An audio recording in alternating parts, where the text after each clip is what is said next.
তো তোমরা আমাকে অনেকেই জিজ্ঞেস করেছিলে যে দিদি তোমার এই মুখের ব্রণগুলো কমে না।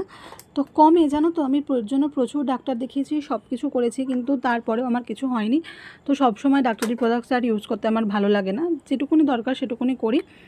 তো ন্যাচারালি আমি উইশকারের সানস্ক্রিনটা অনেকদিন ধরে ইউজ করছি, এটা খুব ভালো সানস্ক্রিনটা, আমার শ্যুট করে গেছে। তো আজকে অফিস থেকে তাড়াতাড়ি বেরিয়ে গেছিলাম বাড়ি ফেরার জন্য, যেহেতু আজকে 21শে জুলাই ছিল, রাস্তাঘাটে প্রচণ্ড জ্যাম, যেতেও খুব কষ্ট হয়েছিল, মানে বাস এগোচ্ছিলই না। আর হলদিরামে জানোই কীরকম জল জমে থাকে।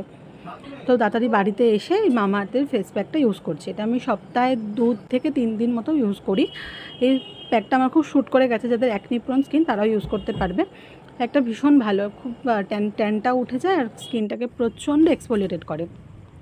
তো তারপরে এই মিরাবেলা সিট মাস্কটাও কিনেছিলাম আমি, একটু জিও মার্ট থেকে এটা কিনেছিলাম। ন্যাচারালি আমি এটা কোনোদিন ইউজ করিনি, নায়কা থেকে অফার পেয়েছিলাম বলে তাই আমি ইউজ করেছিলাম। নায়কারগুলো এই সিট মাস্কটা ইউজ করি। তো এটা থেকে নায়কা থেকে আমার কটা পার্সেল এসেছিলো, যেমন সেটাফিলের ক্লিনজার আর শ্যাম্পু কিনেছিলাম স্ট্রিক্সের।